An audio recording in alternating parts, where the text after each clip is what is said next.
Yeah, I think we can start going now. I reckon it's a good point. Welcome everybody to the Quarantine Zone. The Quarantine Zone is a daily live show right here on Instagram. I go live every single day, apart from Mondays and Thursdays. And the idea of the show is to have a little bit of escapism, a little bit of a different thing to do during this quarantine zone, quarantine time. And obviously, during that thing, you can get isolated, feel lonely, feel anxious, and feel depressed. So it's a nice little bit of escapism. And obviously, this has turned into a bit of a chat show as well, having awesome guests on today, and that continues today with my guests. If you are new here, my name is Ben, and I am a quadriplegic personal trainer in the UK. I do lots of videos on YouTube and basically just help people get fit. They're in wheelchairs. And today on my show, I've got two very lovely people that have agreed to come on, and I'm very excited. We've been talking for a little while, and I'm glad to actually see their faces and talk to them properly. So, awesome. Over to you guys. All right. Do you want to go first? Sure. Hey, everybody. Welcome. This is fun. This is our first time going live, and that's pretty cool. And thank you so much, Ben, for hosting. I think this is a really, really cool thing that you're doing, and I think it's so important, and it's a fun way for us all to connect virtually from around the world. So I guess introducing ourselves, you want me to go first? Ladies Sure, first? yeah, go ahead. All right, so my name is Dee, and I live in Halifax, Nova Scotia, which is a beautiful little province on the east coast of Canada. And I live here with my wonderful boyfriend, Kevin. And we met 6 years ago through adapted sailing, and that's how we got to know each other. And I really like the sports and outdoors, and I am also passionate about travel, and I want to explore as many places and see as many cultures as I can. So yeah, a couple of years ago, we Who are you? well, my name's Kevin. As Dee said, we met 5 years ago. I'm a C4 quadriplegic, complete break, so I am paralyzed from my chest down, but I really don't let it hold me back too much. I try to be as adventurous as possible and always up for something new and exciting. And our YouTube channel and Instagram page kind of helps us show some of the stuff we can do. Yeah, it's really cool what you guys are showing because I've said on the show a couple of times that it's awesome to see like the variety of people that are on Instagram. It's not just fit, active paraplegics. It's also people that are like yourselves going traveling and showing yourselves as couples as well. I think that somebody else actually put a thing on Instagram the other day, and it was a really good quote. Just by showing your lives, just normally, you're inspiring people like that are going through the same situation. So if people like are out there that are having a difficult time and they don't see where their life is going in the right way, they can look at somebody like yours Instagram page and be inspired to go and live the life they want to live. So yeah, it's really awesome what you're doing. Thank Great, you. thanks. So normally with the show, I normally have just one person on, and I also then normally the same person, we go into their previous life and then go on that. So we're gonna do that as normal, but obviously we've got two people on, so we want to know about Dee as well as Kev. We won't just reject her just because she's got legs at work. Okay, Yeah, exactly. I'm not part of the club. Kev, I'm going to come to you first of all. Can you explain to Okay. the guests, the audience, and that what your life was like before your accident? Because obviously you weren't always in a wheelchair. You're a Yeah, spinal cord injury. So how did that? What were you like before? And then do you want to lead up to the incident itself? sure. So I grew up in a very small town here in the province that we live in, so I was a country boy. So I grew up with a fairly large family. I have two older brothers and a younger sister, and prior to before accident, we were outside all the time, always very active. I was very involved with sports. I played a lot of basketball, um, any riding our bikes, just typical things that kids do. And I unfortunately had a bicycle accident at the age of 15, and that's how I suffered my spinal cord injury. So obviously you're quite a fit and active young person. You suddenly go into a stage where you're stopped. Did you have sort of any idea of the seriousness of what had happened when it happened? I don't remember a whole lot about. I mean, it was kind of traumatic when it did happen, and but I don't remember a whole lot directly after the accident. I remember bits and pieces, and I remember that I couldn't feel my legs and couldn't feel my arms or couldn't move, so that was kind of different. But then I think they drugged me up pretty good after that, or did stuff, and I forget, and then I remember a bit more as thing goes. But it was about 48 hours afterwards until I realized what has happened. I really probably didn't understand what it meant or what the future was going to look out like, but it was fairly soon afterwards that I realized that things were going to be quite different. Yeah, it's a crazy adventure going through spinal cord injury, and Uh, yours was quite a long time ago as well, wasn't it? yeah, it happened. It happened in 1991, so over 28 years ago. So yeah, it was a time before there were bicycle helmets even being worn because I actually lost my brakes going down a hill on my bike and went head first into a ditch. So that was the impact that caused my spinal cord injury. But no bicycle helmets, not a lot of safety considered back then. I mean, I've been on my bike thousands of times with falling off it, but this was just not the right way in time, I I'm guess. just picturing you like one of the Stranger Things kids, is it? Like, because it's the same sort of time period and that. Yeah, pretty much. So things were a lot different, and things have moved a long ways in the time that I've been in a wheelchair. Yeah, I don't know how much you know about sort of what it's like to have spinal injury and go through it like in like more of today's times, but I'd be interested to hear if you've seen any sort of difference. So like when you were injured, like in those early days or in your rehab and while you're in hospital, have you seen that there's been any differences to when you had your injury as are to people that are having it now, basically? I'm not sure. I mean, I think the technology has really increased. I mean, because of the level of my spinal cord injury in 1991 while I was going through rehab, I mean, it was the typical thing. You would um, spend a little bit of time recovering and then move to rehab. And I spent almost 8 months in rehab, learning how to drive a chair, learning how to use a computer in an alternative way, just getting stronger and things like that, and getting prepared to transition back home. So I think probably one of the biggest differences now, I would guess, is I don't think people spend as much time in the rehab setting as they did back when I was there. Like 8 months was considered probably quite a short stay. Hmm. Some people with who had to learn to do more things on their own, like yourself, Ben, could be over a year. And I think that amount of time has decreased a bit here in Canada or Nova Scotia. But I mean, still working with occupational therapists and physiotherapists to get back on track was still the same back then. But technology certainly has increased in the forms of the types of wheelchairs that are available, um, phones that you're able to access, controlling your environment, all those things have really increased over the last period of time. So I'm excited about that. Yeah, that's it's interesting to hear about it because normally when I have guests on the show, I always want to know what it's like in different countries in terms of like the rehab procedure. And we've had somebody on from Canada and we sort of delved into that. But I was interested to hear from you what it was like, you know, nearly 30 years ago, because you know obviously stuff moves on, especially now, very quickly, and there seems to be new stuff all the time popping up. So yeah, it's always interesting to hear. I had a really good experience in rehab. I mean, I was one of the younger people there, but all the staff and everyone included me in a lot of stuff, and we did a lot of fun things that might not happen nowadays. I think the rules were a little less strict for that, but it was a good experience, and I felt that I was ready to come home when I did. That's awesome to hear you had a good experience.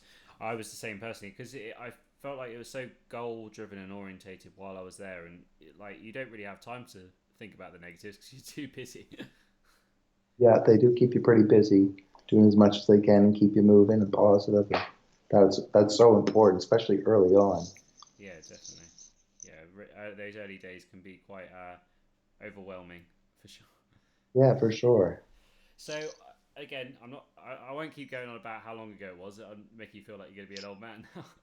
um, Oh, I don't worry about that, Ben. so, I'm okay with that. with the over the years, do you want to just sort of explain about what it's like adapting to it, and also some of the things you've done over the last 30 years? Okay. So I was hurt at the age of 15, so I was just starting high school. So just in grade 10, I guess you would call it here. So after coming back, I missed a year, but after coming back, I continued on, finished high school, and went on to university where I got a business degree. And after that, I've been employed actually full time since 2002 with the local government here in the education department. And I actually work with a program that supports people with disabilities who go to post secondary, so university or college. So through that, I've met so many people, but some of the other fun things I guess I do, I am part of our YouTube channel and Instagram pages.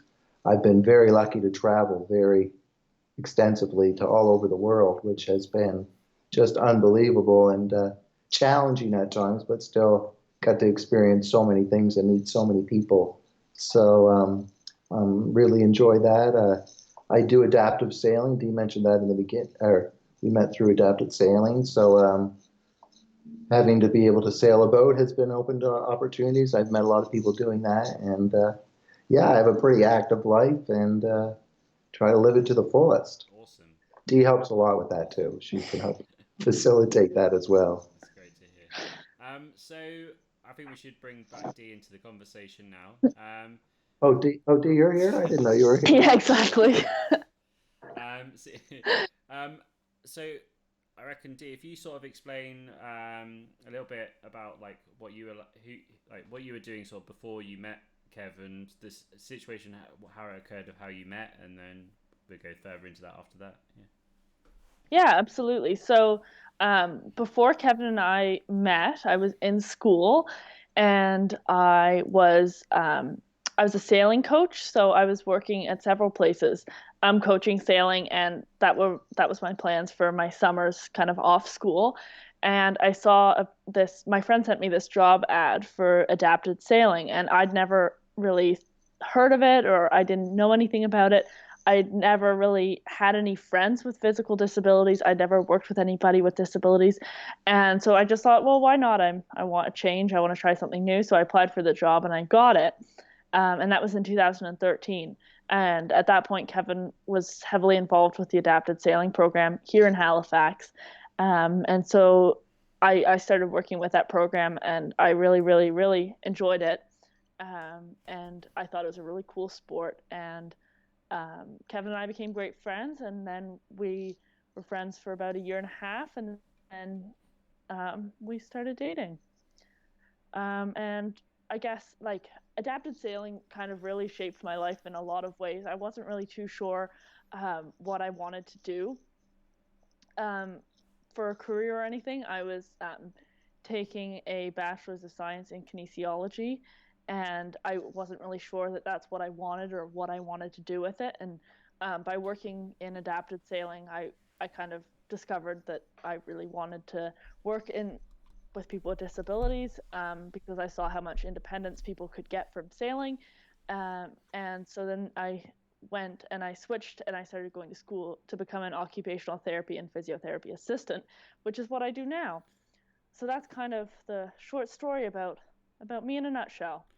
Oh, and I was born in England. Oh. And yeah, and I moved to Canada when I was 12 and I lost my accent very, very I quickly. can tell that, yeah. Yeah. I get her to try to bring it out sometimes, Oh, but do not bring it out. It doesn't exist anymore. So, Yeah. obviously, it's amazing like the how these sort of circumstances bring people together, and I personally been on a sailing trip last year in Italy in the Mediterranean, Yeah, we watched the which video. oh, that's right. Yeah. which was an incredible thing, and I definitely want to do more of it. Um, and I want to hear from sort of both your angles now about the sailing as well. So, like, how did you like? How, you obviously there about how you got involved with it, but how was it like in terms of what you do now with it and sort of the the things that they have to adapt to make sailing accessible for wheelchair users. Okay.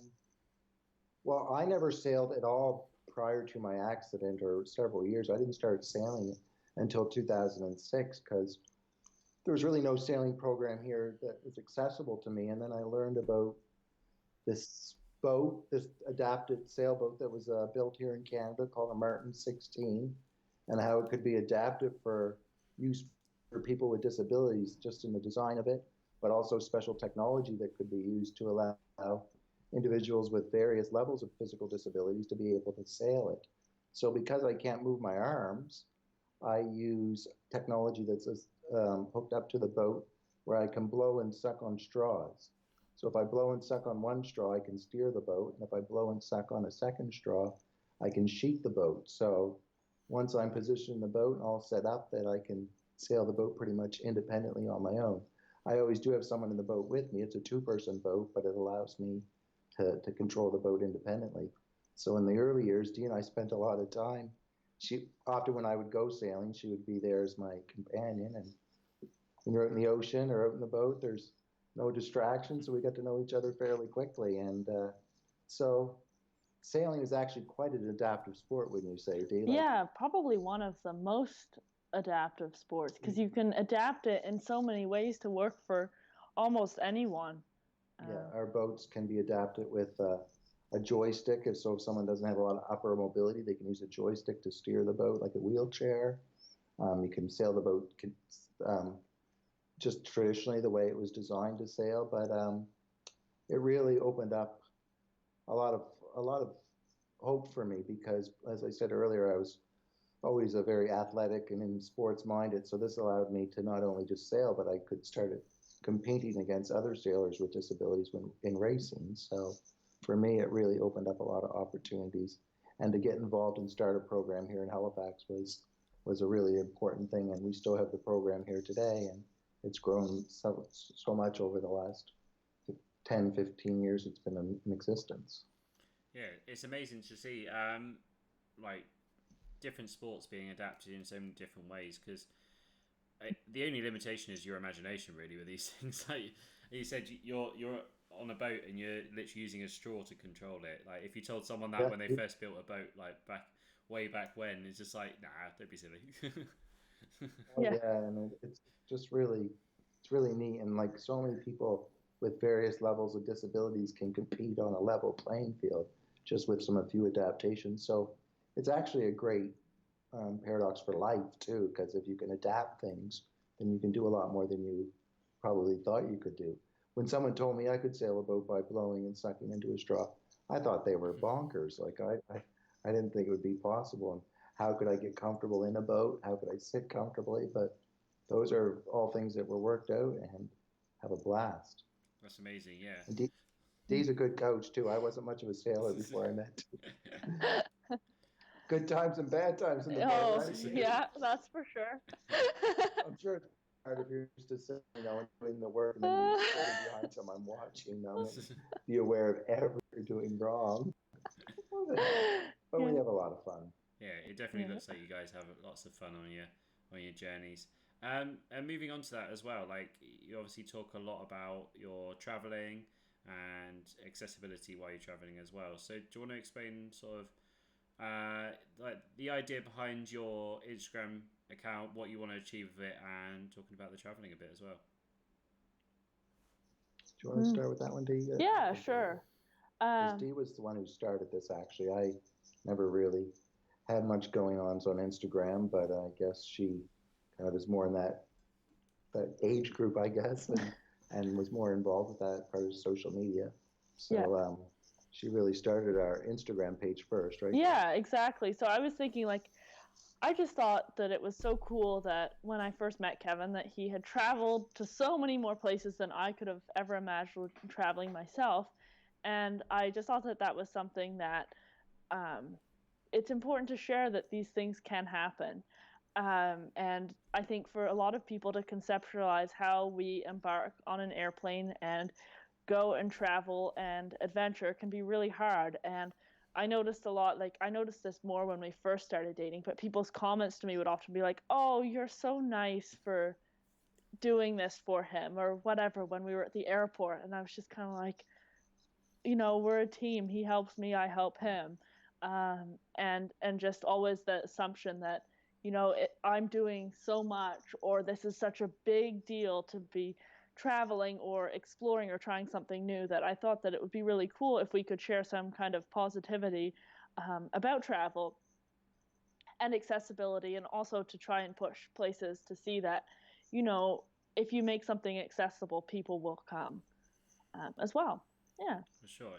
Yeah, and the two of us work pretty well together because Dee is good at the physical side of things and getting things organized and prepared and giving direction and stuff like that. So we work out as a good team because I did do traveling before that and went to places, but we always want to try to explore as many places as we can. And even if it's not perfectly accessible, we have a pretty good attitude that something will probably go wrong, but don't let that fear of something going wrong limit you from trying these new opportunities. Yeah, it sounds like you have a similar attitude to like what me and Alice do when we travel. We almost go not too prepared because we know that if we prepare too much, we're just going to be disappointed. Because it's like 80% of this isn't going to be accessible if we plan it. So let's just get there and find out what it is when we're there. Yeah, there's some pre-planning that we have to do, but Yeah. I mean, it's just it's sometimes you get there and it's not not what was advertised or what was told, but we usually overcome as much as we can. Mm-hmm. So with the traveling before, obviously you said that you had you make a good team now. I'd just be interested to hear what it was like beforehand then with you traveling.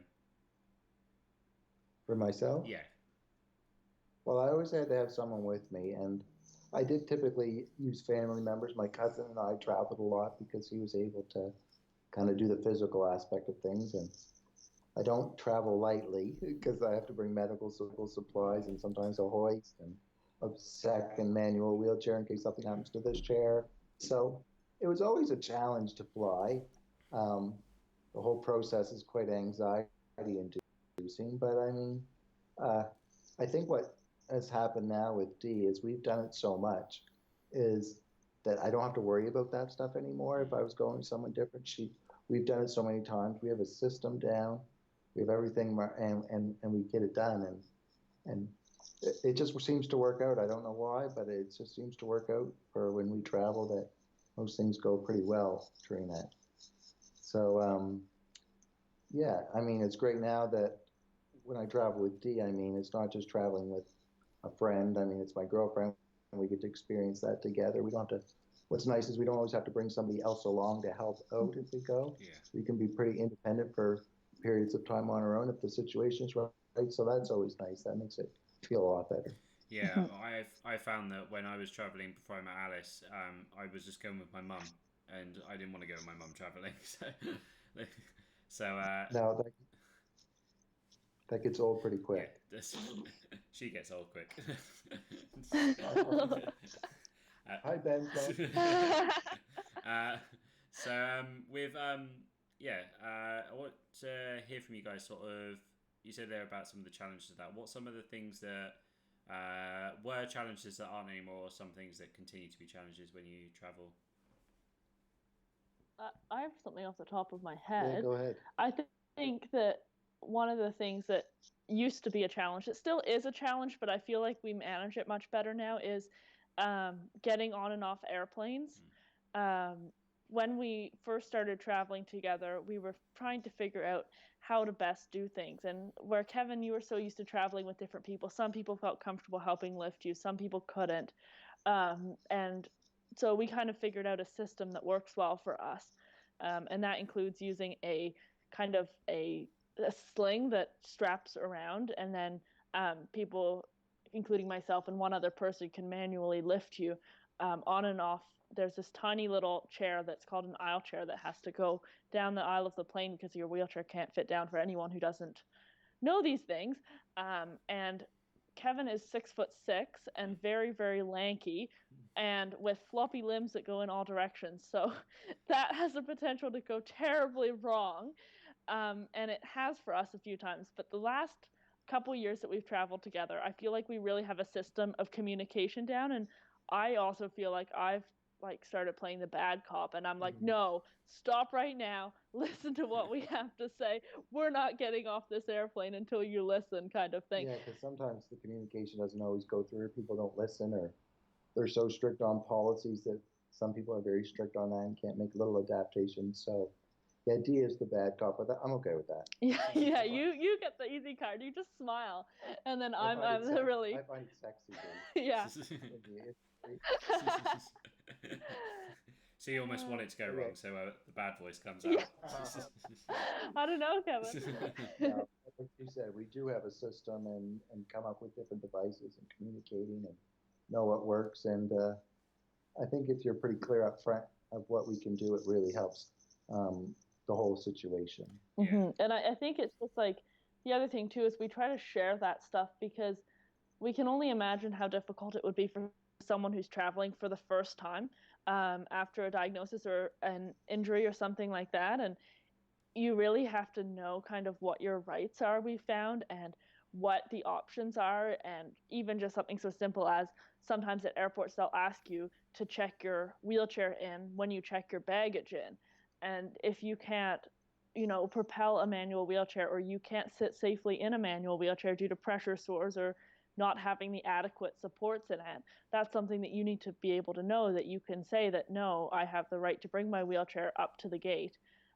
So by trying to share this stuff, we're trying to, I don't know, help someone else who may have just a little bit of a better experience when they're trying to figure out the ins and outs of this as well. Yeah, definitely, because it's a bit of a minefield when you first go into it, especially if you have no idea. I didn't. First time I went, I didn't know that I could have my wheelchair right up to the gate, and luckily the airline allowed it. But like the second time I went, because that was a flight to Australia, so it was on a big international flight, so I had to be sure that that I was in the airport for a long time, so I didn't want to be sat on a cushion that wasn't good or in a chair that wasn't supporting me right. But I went on a European flight, which was a lot easier, a lot less time waiting, and yeah, they just took my wheelchair at the check-in desk, and then I was like in this, and I was like, oh, I'm going to be in this for a while. But luckily it was only about an hour, which wasn't too bad for me because I don't have too many skin issues. But if you're somebody with skin issues, that's not. Oh, for sure. And if you can't do like pressure lifts or anything like that, and yeah, you're going to be in for a bad time. Mm-hmm. Yeah. So yeah, it is really important that you guys are sharing this kind of information out there because, as you said, it's not exactly easily accessible, and we've found out through trial and error. so. Oh yeah, for sure. Lots of trial and error, but we've got it down pat, I think, now, so that I don't think about it too much. One thing you said there was that was good was about the communication, and it's good to have like your set roles and your communication. You sort of have that understanding before you do it, and what I found as well is that because of the traveling, it's actually improved mine and Nancy's relationship in our life back home because we understand about the communication, about like not getting frustrated when things go wrong because things always go wrong. So we learn to like be a bit more calm with it. I guess you guys maybe found the same sort of thing. Yeah, for sure. Yeah. Yeah, they say that travel broadens the mind, but it also helps improve relationships as well. Yeah. Definitely. For sure. So in terms of the traveling and that, where's some pretty awesome places that you've been? I'd love to hear some of the places. First of all, when I first had my injury, I didn't travel too far away. I stayed within Canada, but I did go to the United States. It was easy to get to the United States because they were fairly short flights. I mean, Florida was a destination that I went to a few times in the beginning, just due to the fact that I would go to Disney World. It was accessible. It was warm. We have pretty cold winters here in Nova Scotia and Canada, so escaping the winters is always some. But then I started to branch out a little bit more, and the biggest journey I went on is I flew to Australia, and that was quite the adventure, I must say. I went on a cruise actually from Australia to New Zealand, but I had to fly all the way from Canada to Australia. So that's about 25 hours total if you were to add all the timing together. I obviously didn't do it all in one travel, but I really enjoyed that. We went to Hawaii together in That was really fun. 2015. Hawaii was absolutely beautiful. Hmm.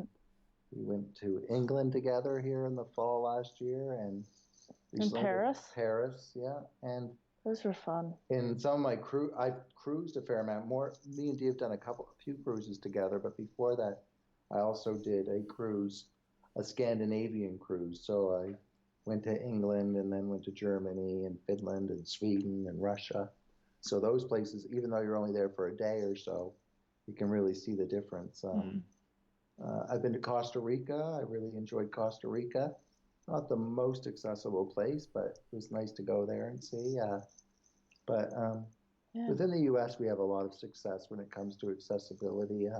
Yes. It's safe to go there, I would say. Sometimes when we plan a trip, we're like, do we want this to be an adventurous trip?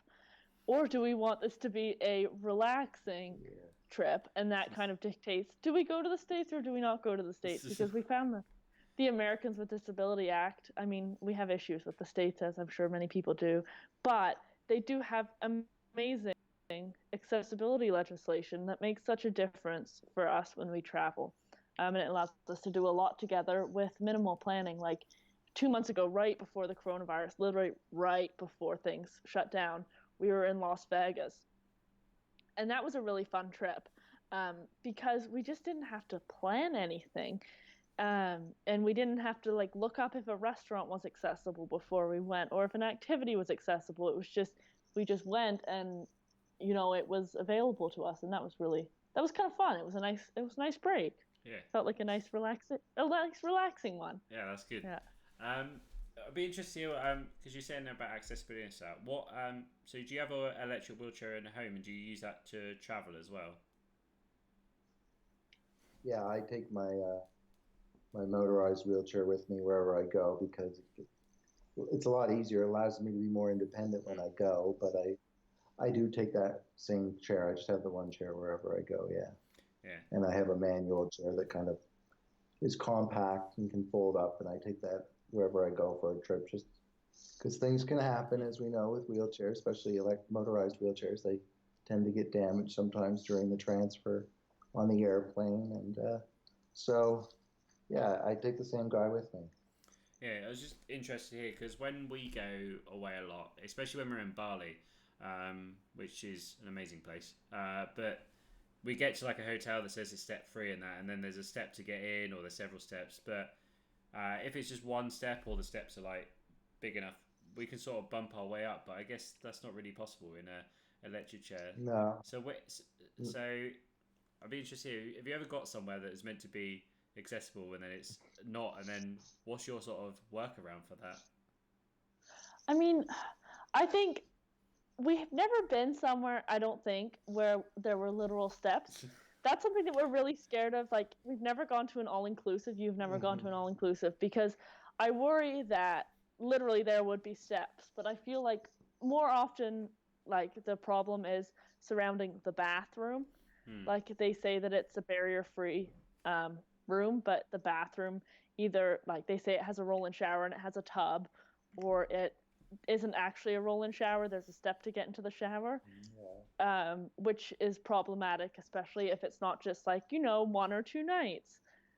So that's more of a common problem. And the bed thing too, we were talking about that lately. Yeah, like underneath, I use a hoist or a lift to get in and out of bed. So those have to go underneath the bed to get me into the bed. So a lot of times underneath the bed, they've built in a platform now. So it's not like open underneath, it's sitting on like a box of some sort. So you're not able to get your lift underneath to properly get into bed. So that can become challenging if you're not expecting it. Oh, your friend David just said your mom's house is an example of somewhere you go that's not accessible. Oh, that's right. Old friend of mine commented. Yeah. So sometimes my manual chair, I go where, like I said, I use that if it's not accessible. Your parents, or your parents are not accessible, so I can go in the chair and bounce up a few stairs if necessary to get in. Yeah. But you're right, like a couple steps or even just a small step can be just as bad as 10 Yeah. steps. Yeah, like we went to a province called Newfoundland in Canada.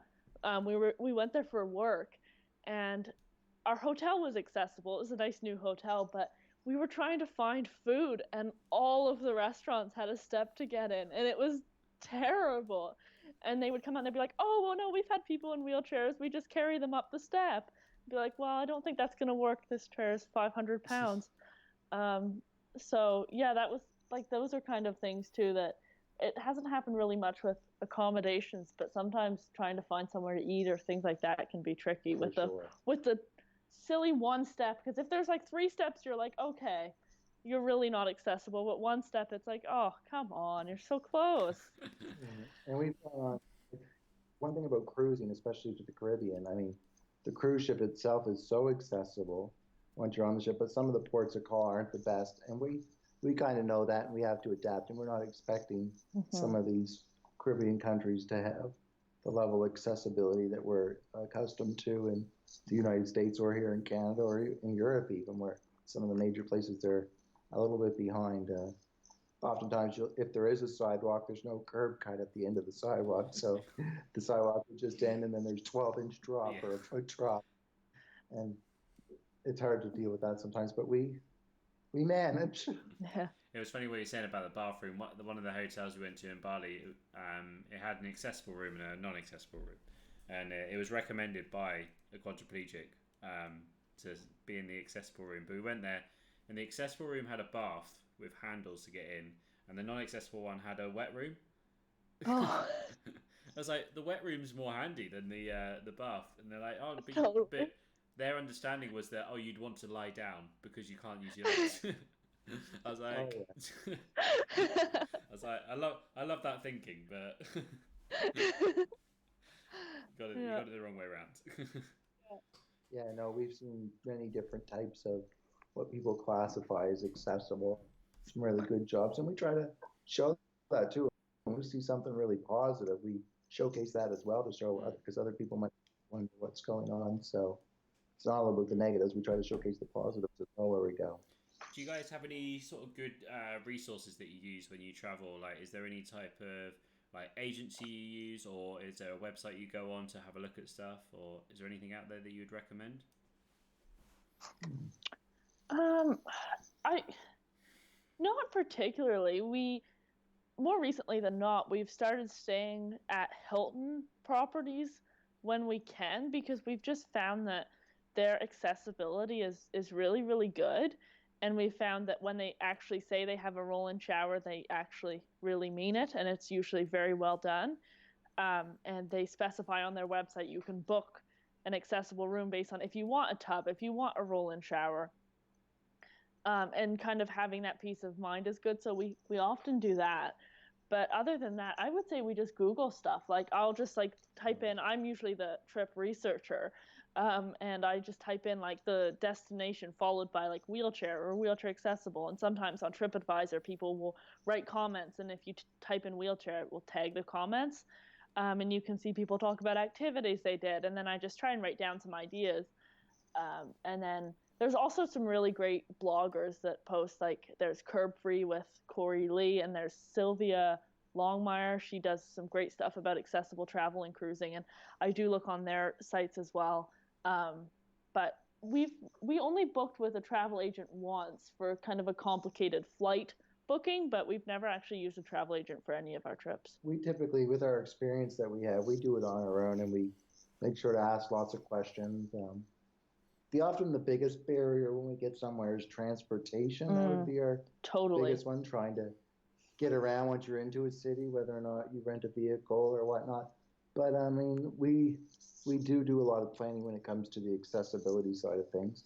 And like Dee said, a lot of like being on Instagram, being on YouTube, really, you hear a lot of other people's ideas and what they recommend or what they don't recommend.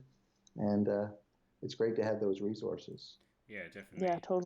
Yeah, because I know somebody reached out to me recently, who was it's just a friend of a friend, not through Instagram or any of that, but they reached out to me and said that they're trying to create a website that is like a TripAdvisor, but specifically for accessibility, and it would give it like a rating, and that rating would have like so you'd know exactly what you're looking for, and you could find those things. So definitely needs to be more out there, that kind of thing, that because this stuff takes time, all this planning. So Yeah, absolutely. Yeah, totally. Sorry if my phone keeps dinging and you can hear that. I don't know if you can hear no, that. you can't hear it. It's all right. Stop. Oh, perfect. Anyway. It's just in your own head. That's Yeah. it. Yeah, exactly. Exactly.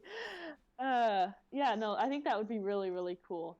And I think, yeah, that it's interesting. Like when we look online, like sometimes when you do look, you can find websites that do have travel stuff on them.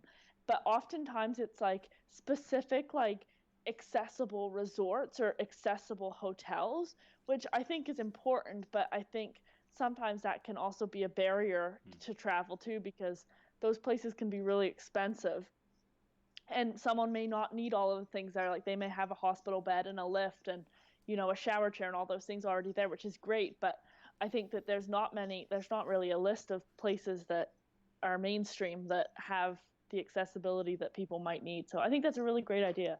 And transportation, you're right, Kevin, that's the one that's so easy to overlook. And I mean, we've done it where we're stuck at an airport and we're like, we don't know how we're going to get to our hotel or whatever. So we've learned that public transit is your friend, though.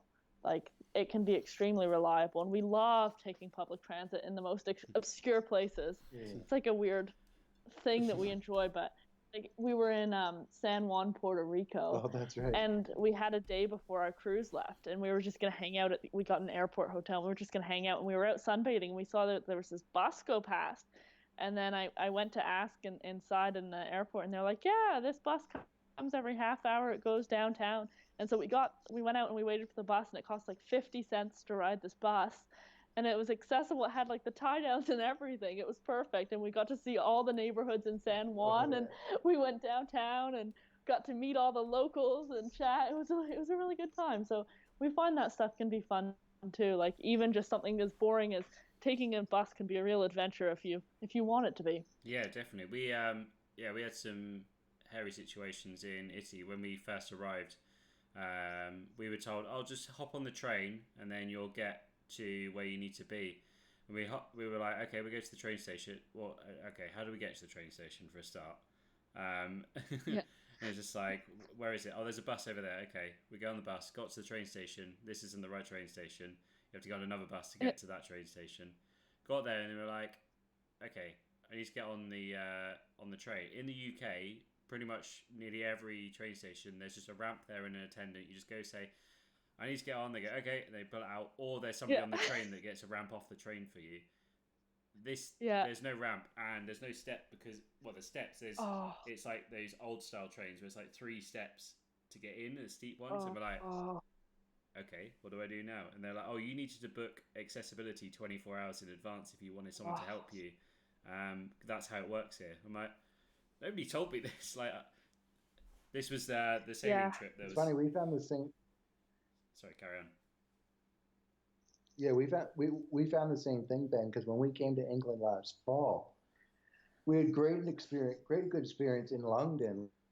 Every train had someone there waiting with the ramp, and even on the underground, some of the stops had level access right onto the train. They didn't even need a ramp because they built it up. And then we went to Paris, and we experienced quite a different experience where we had to book in advance, 24 hours. Oh, it was just a very anxiety-inducing and stressful, and a lot of waiting, wondering if you were going to get stuck in a train station. It was quite a difference. So when it's there in place, it's amazing. You don't need anybody. You just go as like anybody else, which is nice. Yeah, definitely. So yeah, it's always interesting to hear other people's stories around and hearing the things that go right and the things that go wrong, because it definitely does help as well. You know, if people are going there, then they'd have to go through the same things we've done. For sure. Yeah. So the other thing you guys like to sort of talk about as well, you even put it in your Instagram title, is you talk about the love as well you have for each other and being in a relationship, and that's also a really important thing to share for the same reasons. You know, show people that there is sort of a life with spinal cord injury that can be happy, fulfilling, and it doesn't have to be like this crazy, like, oh, you're like a Paralympic athlete. There's a superhuman basic kind of, but like just having a happy life is really important to show, and it's awesome that you guys do that. Do you want to explain a little bit about what you try and do with that? I think we just try to put down the stigma, like that the world has, or misconceptions about people dating someone with a disability or in an interabled relationship. I mean, we probably don't see too much of it, but other people kind of wonder. They ask questions. What's the role like? But we just make it work for us, I guess, and just adapt like everyone else would in a relationship. But you're exactly right, Ben. It's nice to have that companionship as well, and someone to share your day with and your adventures. I mean, it's so important, and yeah, and we seem to do a pretty good job at it. I don't know if you have anything. Yeah, I don't know. I think that kind of at the beginning of our relationship, I experienced. We talked about this in our Q&A vlog, but I experienced a lot of like, I don't know, not the kind of feedback that I was expecting when I told someone that I was dating someone who uses a wheelchair. And it made me feel really uncomfortable, and probably because I'd known Kevin for so long, I hadn't really thought, like, it wasn't like the top of my mind that, he uses a wheelchair and that must be weird for people.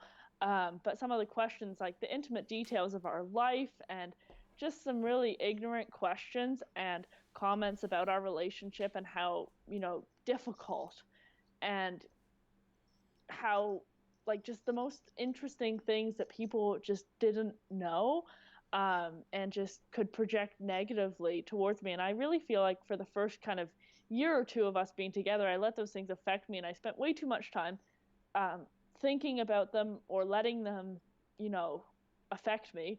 And then I guess, like, as I grew more comfortable and our relationship evolved, it was kind of like, screw you guys. Like, who are you to say that, our relationship is any different than yours?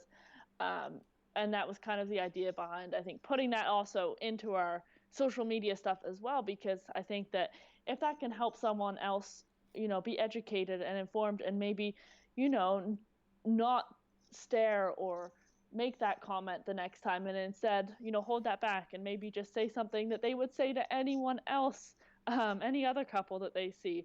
I think that would be like a mission accomplished in my books. Yeah. Yeah. It's great hearing you say that in terms of, like, because you're trying to do something about it. Because Alice said, she said the same things early days with us. Like, she's like, she looks back and she's like annoyed that people sort of felt that way. And yeah, they ask very intimate details, very, very quickly. Stuff that you would never ask somebody normally, anytime, let alone when you first meet them. Yeah, and it's funny, like, I don't know if Alice got this, but I got most of the questions. Like, Kevin doesn't get many of the questions. Like, they always come to me. So funny, hey? People are funny. Alice has a good way of doing it, not just for like that kind of stuff, but for other things. She's always just like, it's just like, does he need anything, or can I like help? It's just like, just ask him. Like, just he's right there. It's just... People are often addressed to. Yeah, and you're so like, I don't know if it's that you're used to it, but like, I just get so angry. I'm like, did you see that person? They looked at me, or they were talking to me. Anyway. And, what does he need? Yeah. Yeah, because we had it at a restaurant once, and we had dinner and that, and at the end, I got out my card, put it in the card machine, paid, and then like the waiter did not speak to me at all, just focused on Alice and was just like, do you need anything else, and all that kind of thing, and just like didn't even acknowledge that I was there. And I was just like, hello, I'm here. And we've had a few experiences like that, and it's just, I think, again, it's really important to show normality and the fact that there is people in the wheelchair, that it's not just a wheelchair with a body attached to it. Mm-hmm. True. Yeah. So I will just ask you guys out there, if you got any questions, feel free to pop them in. I'm going to have a quick look back through to see if there's anything else. While I'm doing that, if you guys just say, where should people go if they want to find more about you guys and what you do? Mm-hmm. Yeah, so you can find us both on Instagram and YouTube. We're accessible adventurers, and you can find the link to our Instagram page on Ben's profile.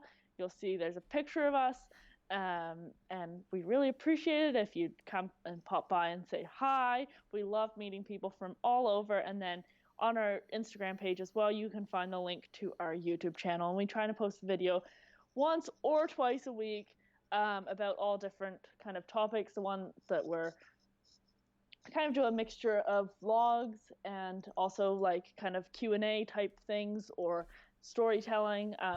At the moment, we're doing something called Misadventure Monday, where we felt like we didn't want to show that everything always goes great because pictures on Instagram always look happy and nicely edited and all of that stuff. So we wanted to show that that stuff doesn't always happen. So each Monday we post a video telling a story of a time that we went on an adventure and things went terribly wrong for us, and they usually turn out pretty funny. So they've been fun to reminisce about and create as well. Yeah, anybody that's here from my channels, definitely go and check out their stuff, especially if you like what I do. You're going to love these guys as well. So yeah, go over to their Instagram and their YouTube and help support them. They need a lot more people over there. They deserve it. We're trying. It's hard. But we're not trying to be desperate, No, right? yeah. We're trying, but not desperate. Shameless promotion. Yeah, exactly. Like and subscribe in the below. So that's I saw that someone was asking about the movie Crip Camp about the Americans with Disability Act. Have you seen that yet, No, Ben? I've not seen it. I've been recommended it, but I'm not sure if it's actually on the UK Netflix or not. Because it's not come up in my... I've seen like disability stuff on there before, but that one's not popped up in my recommendations, so I have to maybe go searching for it instead. Yeah, it's a good movie. It's really, really good. Yeah, it's really well done. I found it really, really, really well done. And I'm shocked that it took this long to make. Like, yeah, but it's so important. I will definitely have to check that out. Somebody asked there, they said about insurance in the UK. What do you guys do for your travel insurance and that when you do travel? I've never had a problem, but where I work for the government here, we have a pretty good health plan, which includes travel insurance, 100% coverage up to like 2 million, I believe. So I don't have to worry about that travel insurance too much because I'm working. I don't know what other people have to deal with, but it sometimes would be hard to get appropriate travel insurance if you have a pre-existing condition. But for my insurance, they can't discriminate against that. Yeah, you're so lucky with that. Like, that's just, that's so huge. And the same thing, too. I have travel insurance also through my employer.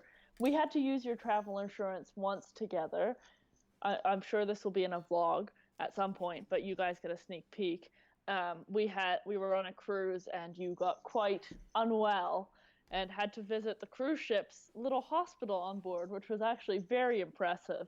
They have doctors and nurses, and they can take x-rays and do blood work and all that fun stuff. So we had to pay that a few visits, and luckily that was super easy, and it was all easily covered through our insurance plans. Yeah. What's it like for you, Ben? Mine's just done through my bank. So my bank account, the one that I got with the Nationwide, just happens to cover me and covers me all through Europe with no extra cost. And I think if I just travel outside of Europe, they just add a little bit extra. It's just a small, I think it's only like £5 or £10 depending on where you're going in the world, added extra for that trip. So yeah, for me, it's been super easy. I've never had an issue with it. That's great. Especially, I think the European, I don't know what's going to happen after we exit the EU, whether that's going to change that side of it. But I think with the EU, it definitely helps the travelling thing. So annoyingly, we were going to try and get as much EU travelling in before Brexit happened, but that's been put on hold as well. Totally. So. Yeah, absolutely. Because Britain has like universal health care, right? So if even when you had a situation as well there, but I flew to England once and had a little mishap at the airport where I had to go to the hospital, and there was no charge at all. I mean, I couldn't believe it. Yeah. I was like showing my insurance. I have insurance. I have insurance. Yeah, Help me. yeah, we're pretty lucky with that, and I think But, that's one thing about Yeah. being English, because we have the NHS, and we're super lucky to have it. It's an amazing service. I think the insurance companies take it in. Well, we've just got to get you home. Like we won't sort out too much over there. We'll just fly you home. That'll be like our solution to it, because we'll just stick you here with the free healthcare. So Yeah, that makes a lot of sense. So before we wrap up the show, I want to hear from you guys of how you're coping with the current situation. Obviously, being quite a high level, Kevin, you're a higher risk than myself. Even I've got the problems with the breathing and that. What sort of things are you having to adapt at the current situation to make sure you're staying as safe as possible?